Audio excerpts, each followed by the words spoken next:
There we are, brother. Good morning. How are you, Good Brian? morning. Good morning. How are you? I am excellent. How are you? You're looking very beachy today. Yeah. Well, it's a nice day, beautiful day out, no matter where you are, and whether you've been in the Northeast, and I think it's warming up and getting a little sun up there after their snowstorm this week. So, just trying to lift everybody's spirits a little bit today. Well, you're lifting mine as usual, my friend. So thanks for being co-hosting today. So we have got Doug Renegar in the waiting room here. We'll pull him in a second. Doug is someone that we both know and respect quite a bit, and has started a ghost kitchen. So we're going to talk to him about that. So let me pull him in, and we will get moving. Yeah, Doug's a great guy. Awesome. Doug, good morning. Andy, good morning. How are you?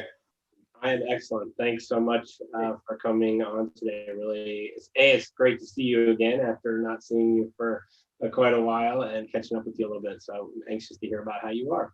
Well, great. Good to see you as well. It's been a while. It has. You got We met when I was working at probably one of the best jobs I've ever had. I would consider. I got the good fortune of working at Famous Dave's company for a few years, and out of every company and kind of job I've ever had, it was probably one of the most enjoyable, and mostly it was because of folks like you.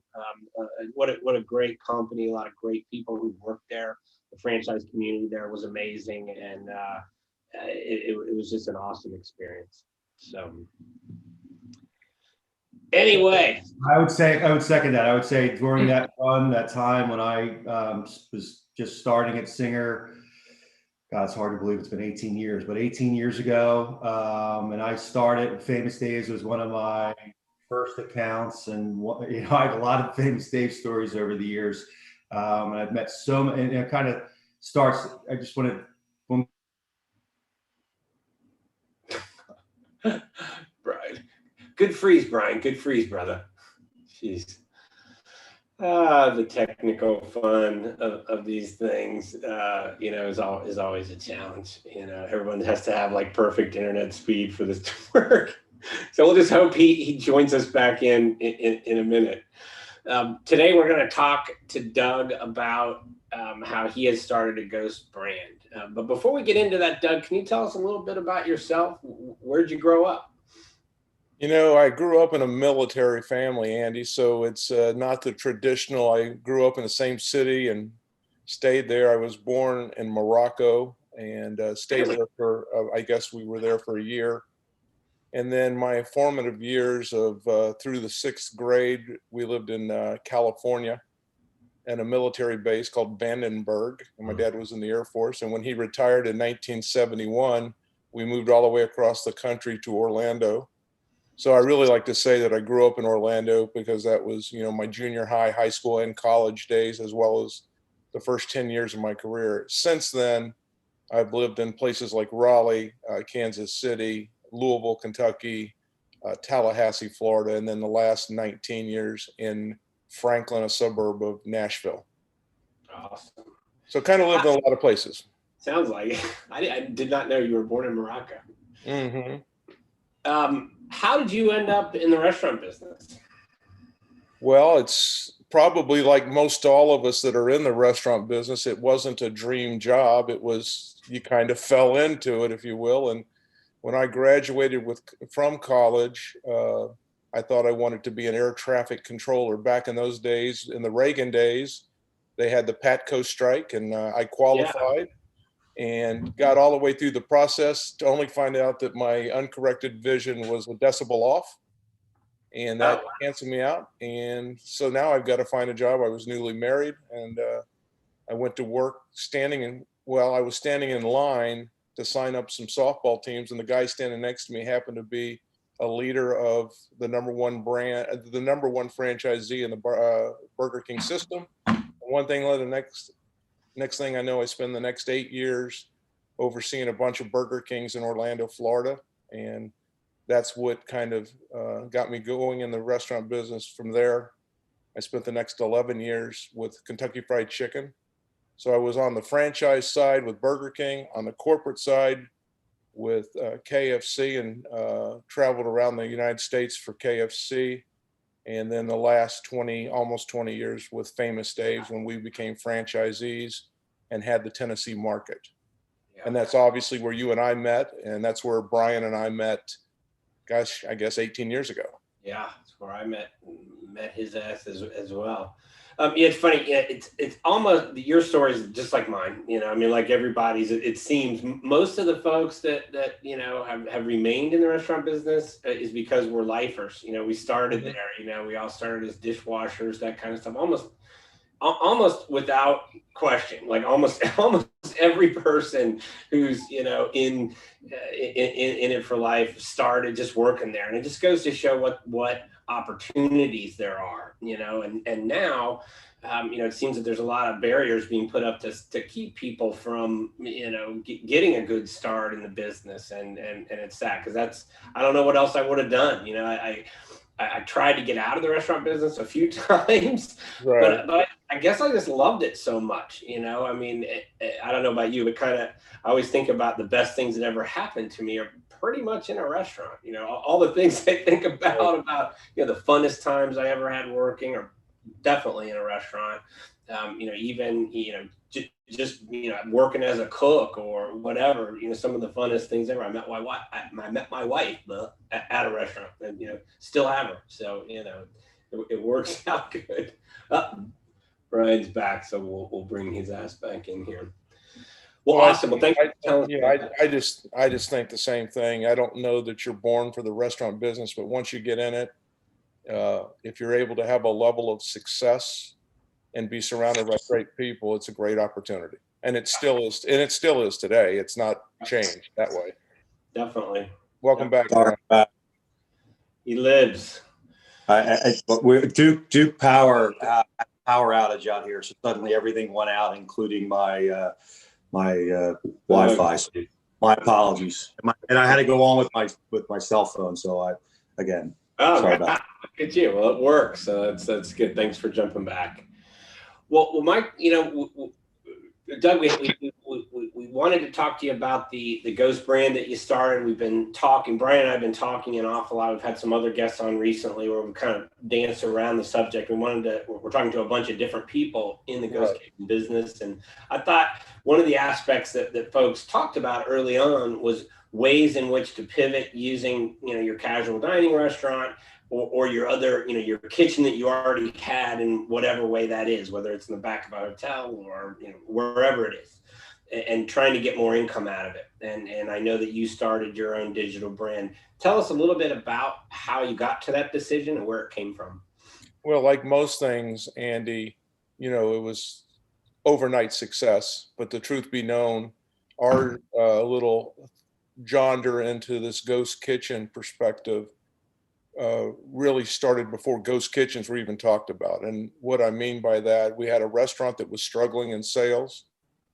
We needed to do something. We owned the building, we owned the land, we owned the brand, obviously what we were doing, but it wasn't generating positive cash. So 6 or 7 years ago, in conjunction with a friend of mine that's a marketing little guru dude, his name is Doug as well. We sat down and started talking about what could we do with the space and what brand of food would we want to be serving? What would be, you know, and we wanted something that had met two objectives. One is frequency, increased frequency versus a barbecue, and then cost of goods being favorable. And so we put together a concept way back then, went all the way through the architectural plans, and realized it was probably a $200,000 to $250,000 conversion to where we would have multi-brands. We would have our Famous Dave's, and then we would have Nuco in there with it. We would neutralize the lobby, separate the seating, use the same kitchen. We just really got skittish on it when we started looking at what it would cost to convert it. You can imagine if you're losing money in a one, you know, dive even deeper into something of the unknown. Was we just couldn't get over that hurdle 6 or 7 years ago. So fast forward, here we are in the pandemic and looking at different things. We had looked at some of the ghost kitchen stuff. I think in Chicago is an example where they have multi brands in a single facility. and then the DSP people pick it up. So you really never see your guest. You never see really the DSP person, because I think you put the food in a chute and you pay a monthly rent and you provide the labor to make it. But I just couldn't see how there was a profit side to that. And I'm not saying there isn't, I just couldn't see it. And so kind of looked up on the shelf one day and saw the work that we had done so many years ago and started thinking, how could we integrate a ghost kitchen into an existing restaurant using the same basic kitchen platform, same curbside area, and could it be done? So that was the genesis of getting us into where we are today. It started 6 or 7 years ago, and we brought it to fruition, not as a dual concept, but as a takeout DSP ghost brand. We call this Pancho and Dixie's Rocky Top Mexican. And it's kind of where the traditional Mexican, the Pancho side of the equation, meets Dixie, the Southern Belle. Us being in Tennessee, that works pretty well. And then put together the menu that supports the traditional Mexican with the more of the Tennessee Rocky Top, what we felt was a profile for food. Huh. Does the menu, and I apologize, I don't know this already. Does the menu, do you have like blended ingredients? Do you have like barbecue tacos? Do you have, are you using your smoked proteins in there? We are able to do it with our smoked brisket, with our smoked pork.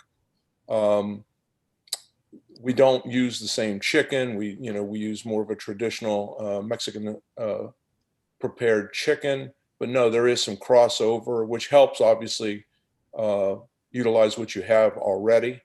Mm-hmm. But I think the current menu's got about 9 different tacos, as well as enchiladas, as well as quesadillas, and so forth and so on. So I wouldn't say it's a full scale Mexican restaurant menu, but I would say it hits, the old 80-20 rule.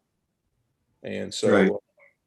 That's what. So Doug, are you happy that you didn't spend the $250, $300? Because now you are 6-7 years later and basically doing the same thing you had envisioned all 6 years ago, out of a facility, out of one of your existing kitchens, which is more and more and more we're hearing on the ghost kitchens. There, concepts all over the country are utilizing existing facilities and just piecemealing and adding on a little bit to that. And I think that's kind of almost what you did, right? I mean, you and I talked prior to leading up to this. Yeah, Brian, you're exactly right. Am I grateful that we didn't do it back 6 or 7 years ago? I'm grateful for 2 reasons. That's a lot of money. And secondly, our restaurant turned around and has been profitable for the last several years. And so what we have done, and probably could be done in a lot of places, is we've incorporated the current kitchen, the current staff, the current curbside area, still using DSPs primarily, and we've been able to do this. Our entry cost is next to nothing.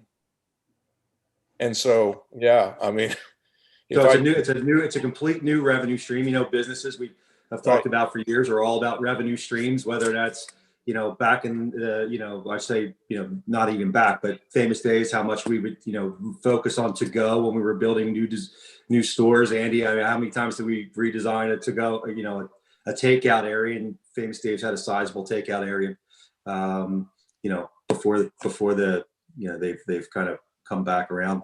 But it's tremendous how you can utilize that same existing space, almost little to no capital cost, and increase and have another revenue stream for you. That's exactly what's taking place. Exactly.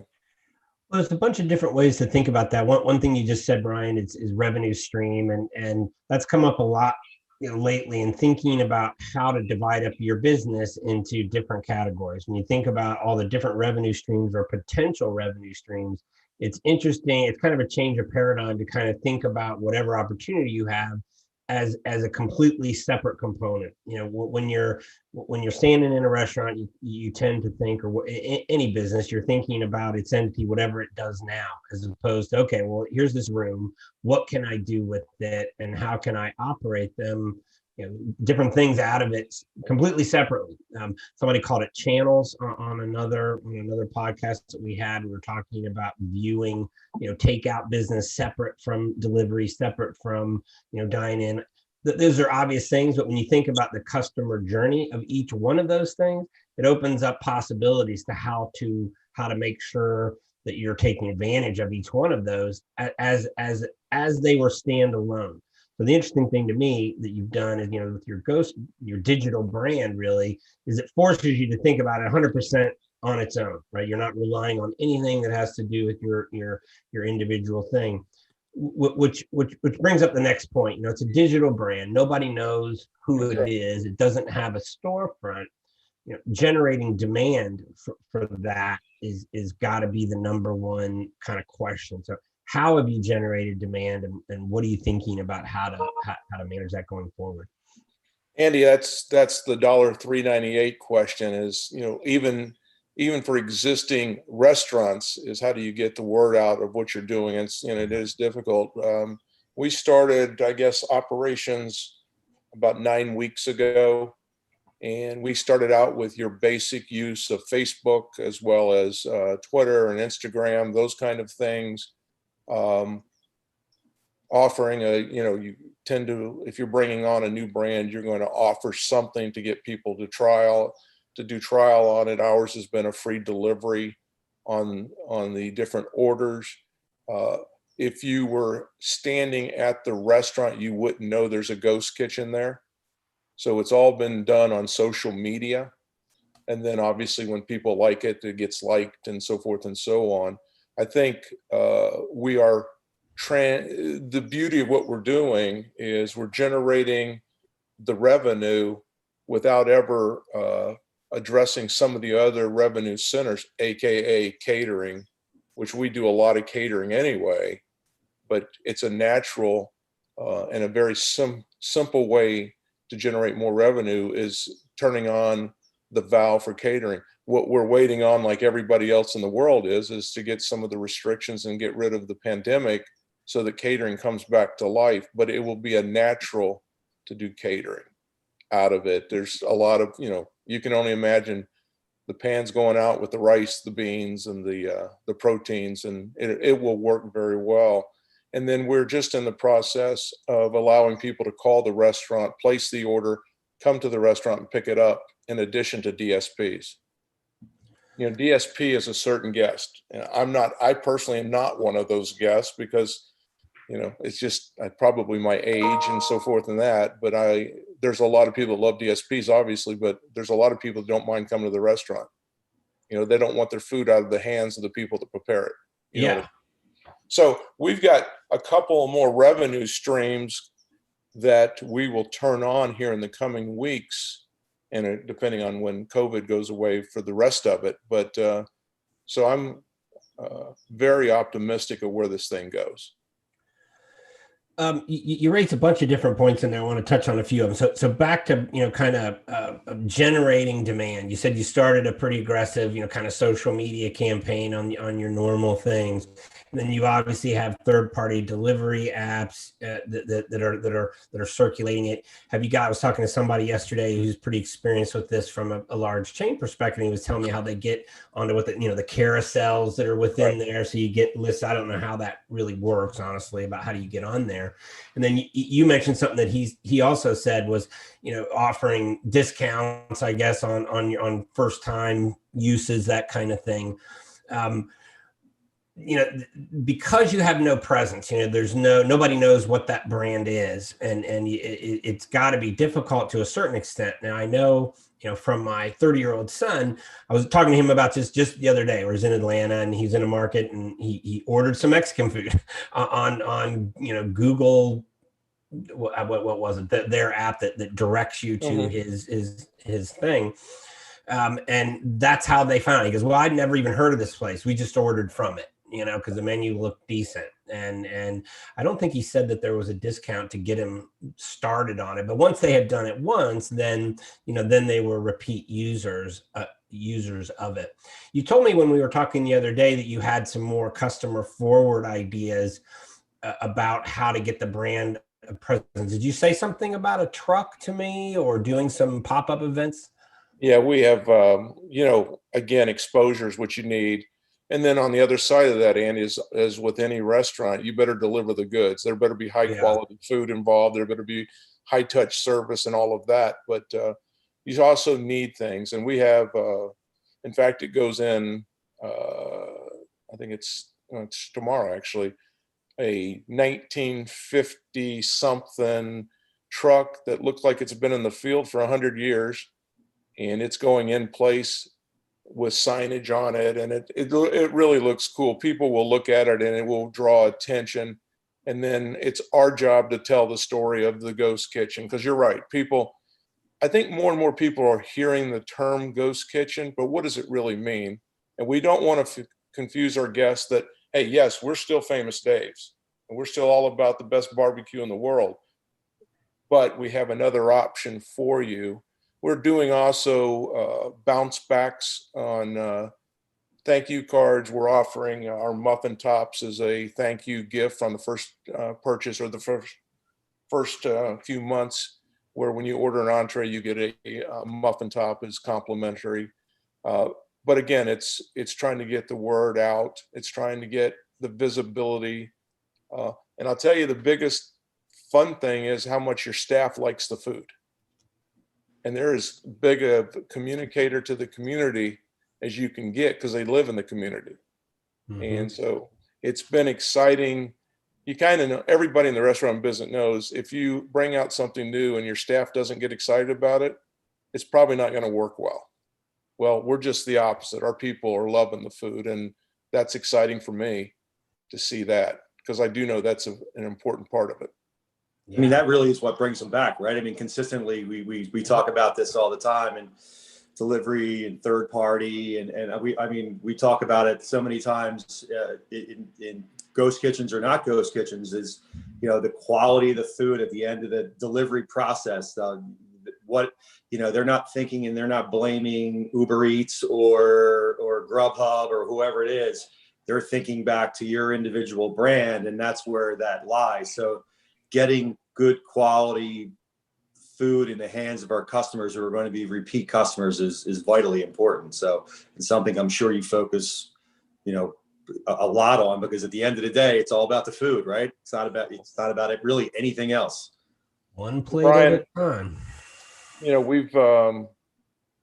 We have delivered intentionally a lot of the food to 30-minute away destinations, which is typically not, it's further than what DSPs would typically go, just to check and to make sure that our packaging that we selected would hold the product appropriately. And I'm real pleased with where we're at on that front, so that, like you just said, you pay for it and it shows up 20 minutes later. They better be warm or hot, depending on what it is. And so we put a lot of effort into the packaging to make sure that it fits what we're trying to achieve. And so I think those learnings have been good and obviously critical. So I want to jump back to a couple. Again, we were jumping around a little bit, but there's some interesting things that you pulled out of there. So back to this truck that you've got going. So it's like a branded thing that you're doing. You said you're placing it. Are you putting that on site of your current restaurant? We are, because really where I want to go after more than any place else, I do want the guest to call the restaurant, and I do want the guest to come pick it up. And obviously, what the fees are on the DSPs. Mm-hmm. They're great in what they do, but they're also somewhat pricey. So if I can get a guest to come to the restaurant, pick up their food, they are now in control of their food, and they take it home and have a great experience. So the truck is nothing more than an attention getter, and it will get their attention. Definitely. And it also starts to do, kind of multi-brand the building by having, another brand represented on the site. It might get to be confusing per se. Somebody might think that. I'm not saying it is. I just mean it definitely brings that up as a thing to think about. I mean, you're kind of going down the road of starting to multi-brand that site, right? So you're using the same drive-through lanes, which all makes perfect sense. Not drive-through, but your curbside lanes and all those things makes a ton of sense. But it also then creates kind of a multi-concept experience on site. Yes. Does the franchisor have thoughts about that? Have they been supportive to that end, or their concerns with, from their perspective? When we presented this to them, we certainly needed their approval to do it. And when we took them through what we had put together and how we were going to make it work, they got behind us. They gave us approval to do it. Right. I can't say enough appreciation I have for them to allow us to do it, because quite frankly, under a franchise agreement, they have the right to say no. Yeah. But they also know that in these times, we all have to be creative, and they're anxious. And each week I get a call. Hey, how did the sales go this week? How's it going? What issues? So they're invested in it from staying involved in it. In terms of if you're leading to, is there confusion at the restaurant? I think the first time that one of the Grubhub guys came and picked up Poncho and Dixie's at Famous Dave's, it was like, what? And, once you explain it to them, all the guests seem to care about is what Brian said. They want high quality food in a timely manner. And and that's our job. And, but I'm not worried at all about the confusion. Our people are talented. We do curbside. We have dedicated Poncho and Dixie curbside parking. Okay. So there is side by side. You have it set up like, hey, you go here and there. Exactly. And Andy, part of my history back in my KFC days out in Kansas City, we had a restaurant that had 2 drive-throughs. It was out in 119 in Metcalf, if anybody knows Kansas City. And it was a KFC on the left as you walked in with a drive-through. In the middle was Pizza Hut, on the right was Taco Bell. And the locals called it Taco Hut. And it was the highest grossing yum restaurant in the system. Now, it may not be today because I've been gone from the system, but 20 years ago, it was doing over $3 million a year in annual volume with a 230 seat common dining room. And the only reason I bring that up, the same conversation would come up. People are going to be confused. Doug, it won't work. It wasn't my idea. It was my job to run it.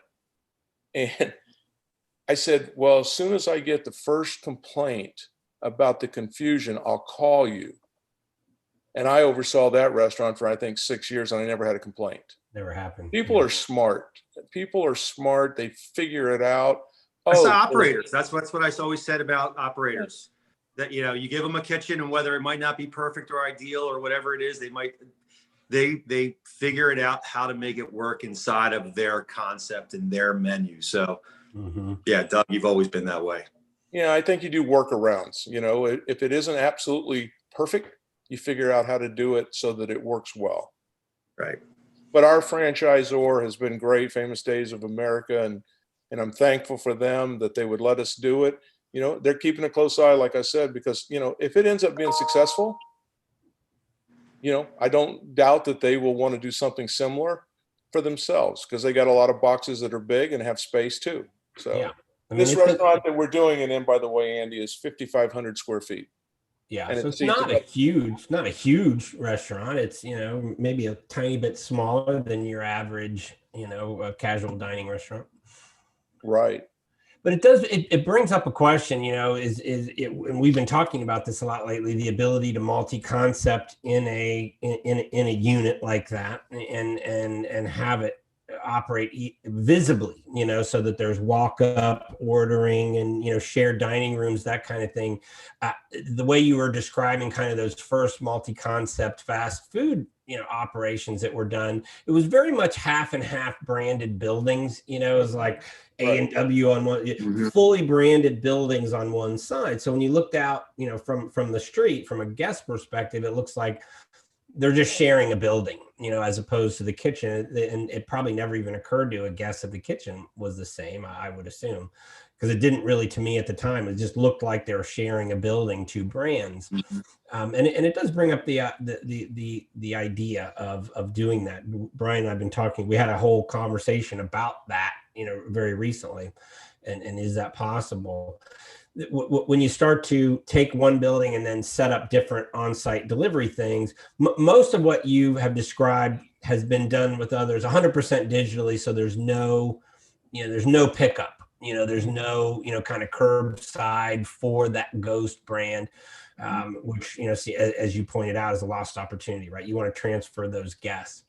So, which brings up my next question about technology and what technology you're using. Can a guest order both from your Famous Dave's brand as well as the Mexican brand at the same time? The answer will be yes, but we're not doing dine-in. This is all takeout. So right. If a I guest meant from a takeout or pickup, can I, from the same app or whatever, tell us what apps you're using and then how that ordering works. We're able to use our Micros POS units. We've got a separate menu in there for Pancho and Dixie. But as if you were the guest calling up and saying, hey, I would like a car bomb taco and a slab of ribs, we have the ability to ring them both up. Yeah. And so our, since the conception of our company, we've always said yes is the answer. Yeah. So if a guest asks it and we've got it, why wouldn't we sell it? Does that make any sense? Very much so. It's what was the old adage? You got some bread, you got some peanut butter, make me a peanut butter. I don't remember how that goes, but yeah. I'm curious as how that works digitally, right? Like, so can you? Obviously, convenience is driving this as we go forward. So the ability to be able to digitally order from both brands. How have you? Does that work? And is that? Is it even set up that way, Doug? I mean, you even have it. Is this a standalone, or is it even set up that you can order off of both menus? I'm talking specifically about a call-in order. And I'm saying, whereas, and the difference, Brian, is it's not set up on DSPs. So I can't go to Grubhub and order Famous Dave's and Pancho and Dixie. Those are two separate entities. However, if they call the restaurant directly and they're talking live with somebody, we can do it that way. Gotcha.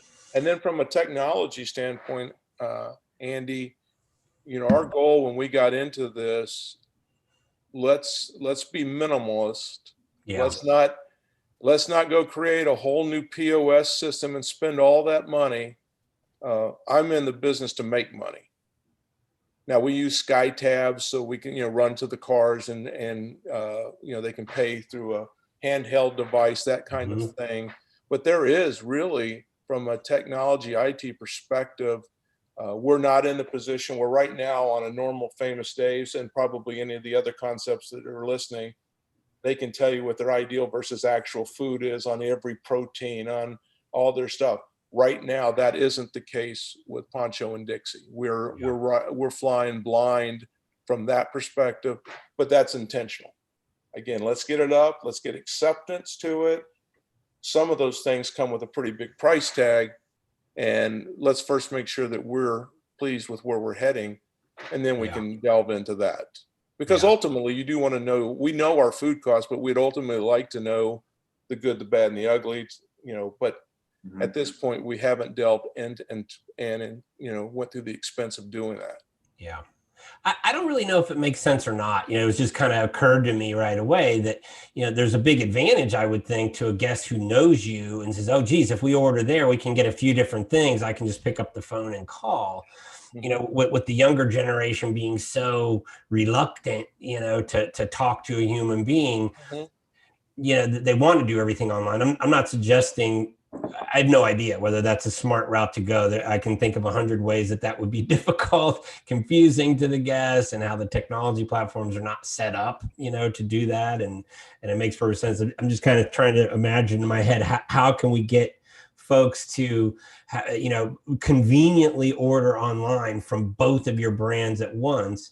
And that the best way to do that is to get them to come to you somehow. Right. So you're avoiding that that third party option and all of that. And so, from a customer's perspective, if you live nearby one of your locations, you'd think, wow, that's kind of a cool find. Be like, oh man, you can go to this place, pick up both things on site, but you just can't do it digitally.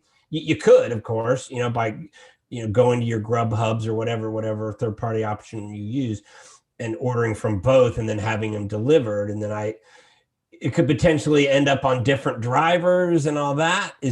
Have you had that problem where you had somebody order like digitally from both brands that went to the same address? No, I haven't seen that. Interesting. But I think when Maybe you're talking about making up a problem that doesn't exist. Yeah, when you're talking about IT kind of stuff, it's one thing if you're building it and you're in a $3 million concept. Yeah. I don't know what ultimately the upside is going to be for this because it's too new, but it's not going to be 3 million through a takeout. But if I can add $500,000 of annual sales to a business that already exists with about a 25% cost of goods, good deal. And Yep. that's the win. The win isn't creating a $3 million. It's the win if you can get a $500,000 and you can add 125 to the bottom. I think most people would go, I like that. Yeah, with low capital costs. Again, you had minimum capital costs. The employees, the amount of people that you're utilizing in your kitchen, Doug. People are cross-trained into both brands. Yes. You're sharing the same line. You're sharing this, a lot of the similar people. So the costs again you're really not increasing any additional costs with the exception of your food, right? And then whatever your third party, if it's a third party delivery, whatever that, may be. But it's again, another revenue stream without a lot of capital expenditure that makes it so attractive to not only, individual franchisees, but you see big corporations doing this. If you looked at, Blooming Brands, and Blooming Brands started a complete ghost kitchen inside of their other facilities, and inside of 6 months they have 200 of them and 200 units. And again, the CEOs of companies, no capital expenditures, just food costs, another revenue stream being able to be just dropped to the bottom line, and with of course shared expenses from your other from the labor that you're using in your existing place. So I think it's a tremendous opportunity, and it's very, very smart, and extremely successful for you there in the Nashville, Franklin, Smyrna markets there. Well, it's one of the other things that I wanted to mention. Operationally, it probably took us, I'm going to say, 3 weeks of constant training, because you've got to incorporate it into your normal prep for your other items. And, you've got to do it at the highest level. And like any brand out there, to hit the peak of the quality, they got to do it right. But the upside that I also see in this, now over a year-long pandemic, or right at a year, it adds a lot of excitement to the restaurant, to the staff. They like selling it. They like eating it. And in places where you don't have something like that, it's pretty tough right now. It's pretty tough to keep the morale up on your restaurants when, they're wearing masks and they're doing all those things that we all have to do. But so I think there's ancillary items that our team in the restaurant that we're doing has done a great job. We do food shows about every other week, going through all the foods and making sure we're hitting on point with the quality of the food. And I just think that it brings excitement to the restaurant. And it brings residual, positive effects to your other concept. Yes. Inside of the same building. So all of a sudden, Famous Dave's becomes your people are more engaged. They're excited about it. I think that's a benefit that you probably didn't think about. People don't think about when they're, not doing the same thing every day. They're actually, they're excited about doing something different. They're exciting about, like I was visiting, your friend Tom Rowe is excited to get out and to get back inside the kitchens and do that. It's, it re-energizes you. And I can completely understand how that happens with employees. And that's a great side benefit for that. Absolutely. So Mike, Doug, you talked earlier about, kind of catering options and all that. And obviously your Famous Dave's brand has a huge catering wing. And, obviously catering's kind of been dead for a while. As that picks back up and those opportunities are, again, with that discussion about how do you promote both brands at the same time? Are you going to offer both of them for catering? I think it was genius what you said about, that's why I asked about, are you using your smoked meats? Because there's obviously blends, of tacos specifically. The best taco places ever are the ones that blend ideas. Koji food trucks out in LA that do Mexican, Korean mix are the most famous food truck brand there is, and it's amazing, right? So it makes me wonder if there's opportunities for you to somehow do that, to try to promote the brand locally so people know who it is, so therefore drive more demand to your location. So pop-ups via whatever, a truck, do you have a famous, I know you guys you probably participate in like barbecue contests and that sort of thing. Sure. It's like all the Famous Dave's folks do. Have you thought of doing that with your Mexican brand as well? Yeah, but right now, I think with what's going on, those activities are not happening right now that I'm aware of. Right. And and we're not going to pin one brand against the other. Yeah. So if someone calls up and says, I want to cater, what they're going to call up and say, I'd like Famous Dave's to cater. Great. We're not going to go, well, we'd rather you do, and then they'll call on the Poncho and Dixie line if they want Poncho and Dixie. Hey, I've got to feed 25 people in an office setting. Can Poncho and Dixie do it? Right. So it's not taking money out of one pocket to the other, because they will be viewed as separate entities from the guest. The guest, that wants Mexican food lunch wants Mexican food lunch. The guest that wants barbecue wants barbecue. So I don't see that. What percentage of your sales are you seeing from people ordering online to people who are calling in? Well, we don't start to call the store until next week. So everything that we're getting right now is, right. Everything is DSP right now. Yeah. I mean, I think you're going to get some. I mean, my experience with other brands is you'll definitely get some of that call in, but most of it's going to continue, on digital ways. There are some guests that are going to go for a phone call, but the reality is that business over the industry as wide has been waning, right? So the more you can drive them toward a digital platform, the better. Agree. Have you looked at any of the kind of business models of your tradition, like any of those ghost kitchen facilities? Did you think about doing that at all? Obviously you didn't, because you had your own facility, but do you know anybody who does that? Have you thought about it? Yes and yes. I've known some people that are doing it, and I've looked at the economic models. Again, it's like anything else. I mean, you do it to make money, and there's fee structures around and I'm not bagging on those commissary types that are, got 6 brands in them, but you own the equipment, you own the payroll to be there to make the food, you're paying the DSP services, and I've not yet seen one where it's producing the income on the bottom line that would make it interesting for me to do it. There is a place in Nashville that does it downtown, but I just haven't seen the economics that say, I want to put the time, energy, and effort into it with a return that makes it worth my time, effort. Yeah.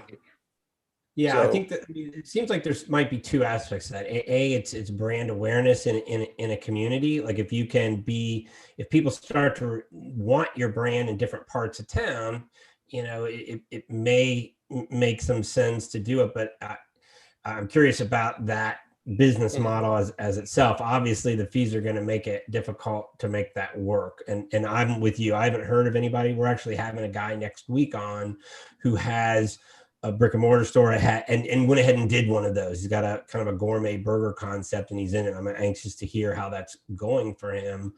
He told me that the sales are pretty decent, but it's a separate business. I mean, it's a big deal, right? You put employees in a building on another part of town.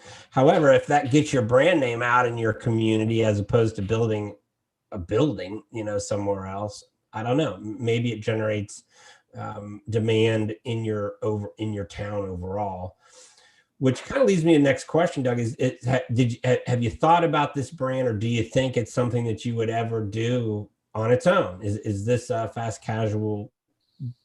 Is it a fast casual restaurant that you would potentially open? Well, I think that time will tell. There would be, if it's successful at a level and it made sense, why wouldn't we do it? That's what we do. We're in the restaurant business. That wasn't the intention when it started, but that could be an ancillary outcome there's a lot of brick and mortar available now, as we all know. Right. And there's all sizes and shapes. And but we've got to get, it's the crawl, walk, run scenario. But if we get to that point, then I think it's open for discussion. I do think what we're doing has a niche that it's not like there's not 1,000 Mexican joints out there, but the blend of the Southern food with the traditional Mexican seems to be working pretty well. So we'll see. I think it's certainly something we will take a hard look at. Yeah, I think that's what made me think about that, because you're obviously there's a whole lot of Mexican brands and a lot of different types, and but most of them are Americanized Mexican food, which is not real interesting and not probably not something that would be real advantageous for you to do. But if you've got something that's a very unique blend of flavors, maybe it's a totally different take. And I would assume that by forcing the effort onto a physical location, it kind of takes the brand to a next level. It makes you think through the other aspects of the brand and make it into something that is a brand on its own that could then perhaps be more powerful in your market. Well, Andy, I want to just circle back. Who you are. I want to circle back on one thing. I would think the majority of restaurants in this industry right now have got more space than they're using. Yeah. Okay.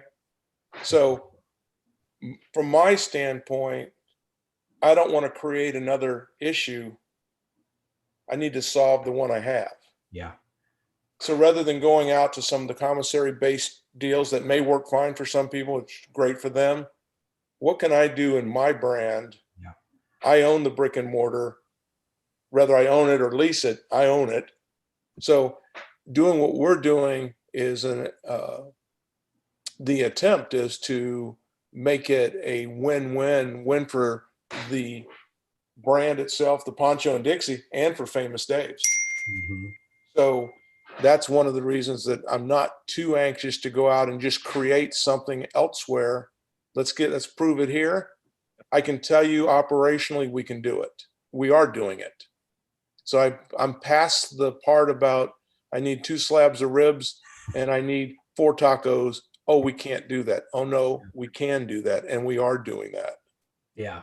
So I just want to make that point that I think I don't need to create what if, would that really work, not work, when I got something I can do it with, and then we'll prove it if it works or not.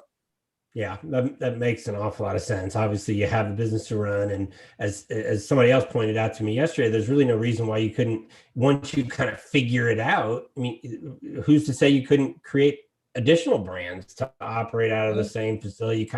You figure out the model, figure out how it works. If you have capacity in your building, why not do something else?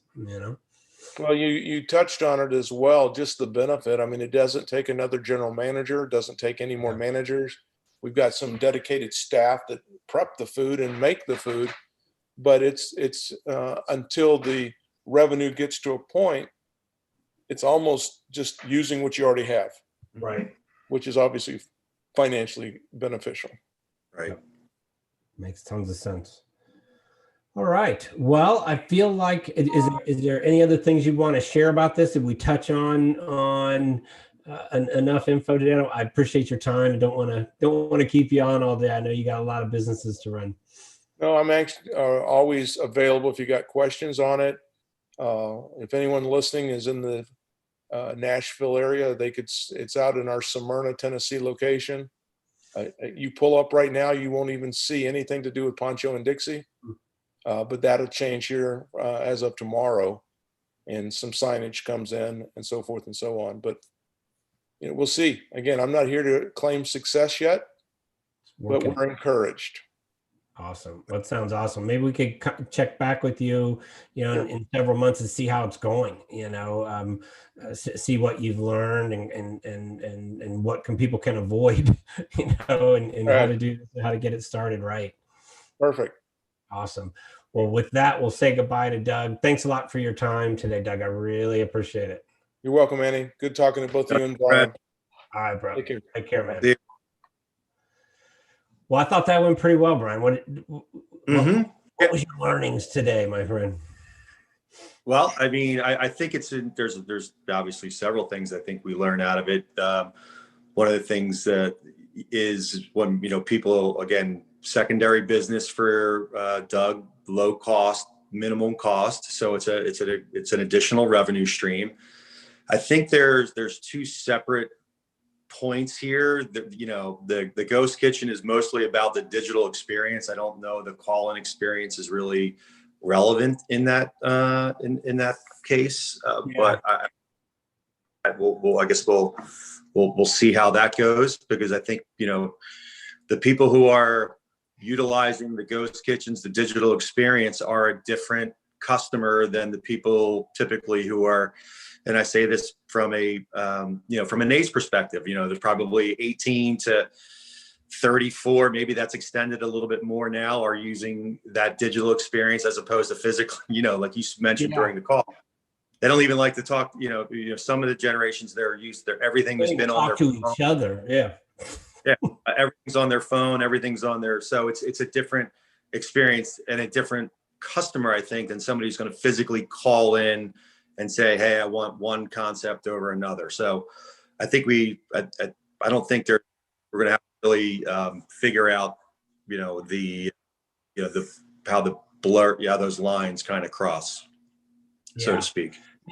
Yeah. The biggest challenge with that, is really, it's all technology challenges, right? I mean, yes, everybody wants to order digitally. You've got the third party issue that's in there because they have the marketplace, what you call the marketplace, the ability to have a place for guests to go and find these businesses. And then all the talk, of course, about, how do you transfer people to your own marketplace is the next, the next thought, right? How do you do that? And there's a lot of different things cropping up. We didn't get to, on the call. I had it written down to ask him about that. There's quite a few little offshoots kind of firing up in different parts of the country to avoid the, how do you transfer a guest to your business instead of going through a third party delivery? It's like you need the third party delivery agent, but you don't want their costs, or, their costs are too high. I mean, well, in some locations and some concepts are starting to have their own drivers as opposed to a third party. Yeah. And that becomes a huge challenge as well. I mean, I don't know if you watched the one where we had, but there's not a 30% cost structure associated with it.